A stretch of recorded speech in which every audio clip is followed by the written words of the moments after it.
اس کے علاوہ small intestine میں امائنو پیپٹائڈیزز اور ڈائی پیپٹائڈیزز انزائمز کی سیکریشن بھی ہوتی ہے۔ یہ انزائمز سمالر پیپٹائڈز کو فردر بریک ڈاؤن کر کے امائنو ایسڈز میں کنورٹ کر دیتے ہیں۔ یہ تمام امائنو ایسڈز سمال انٹسٹائن کی والز سے موو ہو کر بلڈ سٹریم میں انٹر ہو جاتے ہیں، جہاں سے امائنو ایسڈز مختلف بائیولوجیکل پروسیسز میں یوٹیلائز ہونے کے لیے ڈیفرنٹ باڈی پارٹس میں ٹرانسپورٹ ہو جاتے ہیں۔ امائنو ایسڈز بہت سے بائیولوجیکل پروسیسز میں اہم کردار ادا کرتے ہیں، جیسا کہ ٹیشوز کی فارمیشن اور ریپیئرنگ، انزائمز اور ہارمونز کی پروڈکشن، امیون فنکشنز کو سپورٹ کرنا اور باڈی میں فلوئڈز اور الیکٹرولائٹس کو مینٹین اور بیلنس رکھنا وغیرہ۔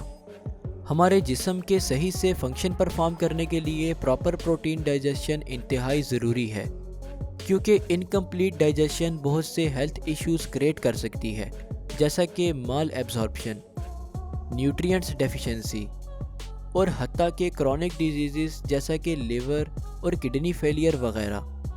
لہٰذا صحت مند اور متوازن غذا اور پراپر ڈائجیشن اور پروٹین ایبزارپشن بہترین صحت اور تندرستی کے لیے ضروری ہے۔ Understanding digested protein metabolism. Small intestine کی والز سے ایبزارب ہو کر امائنو ایسڈز لیور میں پہنچ جاتے ہیں۔ لیور میں امائنو ایسڈ انرجی پروڈکشن اور مختلف بائیولوجیکل پروسیسز میں استعمال ہونے کے لیے بہت سے میٹابولک پاتھ ویز سے پاس ہوتے ہیں۔ ہمارا لیور ڈائجسٹڈ پروٹینز کی میٹابولزم میں اہم رول ادا کرتا ہے۔ لیور میں امائنو ایسڈز یا تو نیو پروٹینز کی فارمیشن کے لیے استعمال ہوتے ہیں یا پھر انرجی پروڈکشن کے لیے فردر بریک ڈاؤن ہو جاتے ہیں۔ امائنو ایسڈز گلیوکوجینیسس پاتھ وے کے تھرو گلوکوز میں کنورٹ ہو سکتے ہیں، جو بعد میں انرجی پروڈکشن کے لیے استعمال ہوتا ہے۔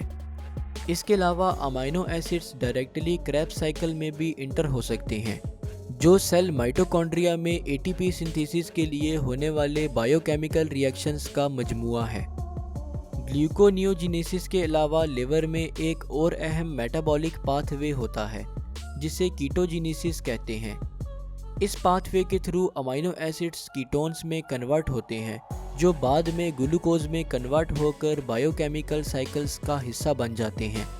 تو آئیے اب گلیوکونیوجینیسس اور کیٹوجینیسس پر ڈیٹیل میں ڈسکس کرتے ہیں۔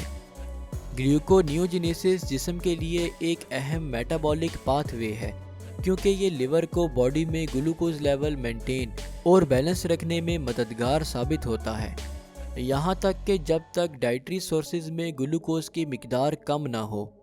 لیور گلوکوز مالیکیول کی فارمیشن کے لیے مختلف امائنو ایسڈز جیسا کہ گلوٹامائن، ایلانائن اور گلائسائن وغیرہ استعمال کرتا ہے۔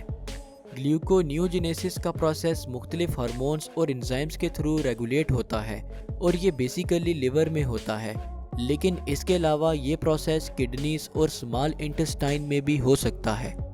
لو کاربوہائیڈریٹس یا پھر فاسٹنگ کے دوران ہماری باڈی انرجی پروڈکشن کو ریگولیٹ کرنے اور بیلنس رکھنے کے لیے گلیوکونیوجینیسس پر ڈیپینڈنٹ ہوتی ہے۔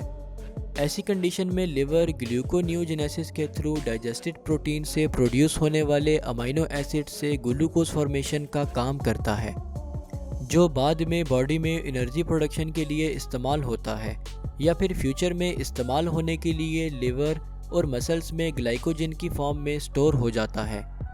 یہ پروسیس اس بات کو یقینی بنانے کے لیے ضروری ہے کہ جسم میں بائیولوجیکل پروسیسز کو پرفارم کرنے کے لیے انف انرجی موجود ہے۔ حتیٰ کہ ریڈیوس فوڈ انٹیک کے دوران بھی گلیوکونیوجینیسس اہم رول ادا کرتا ہے۔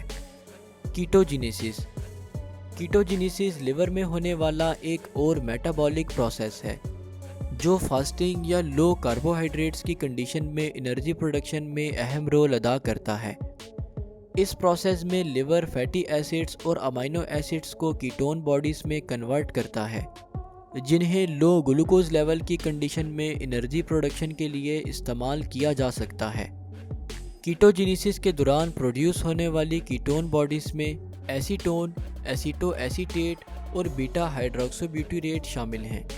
یہ کیٹون باڈیز انرجی پروڈکشن کے لیے مختلف باڈی آرگنز جیسا کہ برین، ہارٹ اور سکیلٹل مسلز وغیرہ میں ٹرانسپورٹ کی جاتی ہیں۔ لو گلوکوز لیولز کے دوران ہمارا جسم کیٹون باڈیز کو انرجی پروڈکشن کے الٹرنیٹیو پاتھ ویز کے طور پر استعمال کر سکتا ہے، جیسا کہ پرولونگڈ فاسٹنگ یا لو کاربوہائیڈریٹس کے دوران۔ اس سب سے یہ کنکلوژن نکلتا ہے کہ پروٹین ڈائجیشن ایک کمپلیکس پروسیس ہے جس میں پروٹینز بریک ڈاؤن ہو کر اسمال پیپٹائڈز اور امینو ایسڈز میں کنورٹ ہو جاتی ہیں، جو آسانی سے ہماری باڈی میں ایبزارب اور استعمال ہو سکتے ہیں۔ ڈائجیشن کے بعد پروٹین کمپوننٹس یا تو نیو پروٹینز کی فارمیشن میں استعمال ہوتے ہیں یا پھر گلوکو نیوجینیسس، کریب سائیکل یا کیٹوجینیسس کے تھرو فردر بریک ڈاؤن ہو کر انرجی پروڈکشن میں اہم رول ادا کرتے ہیں۔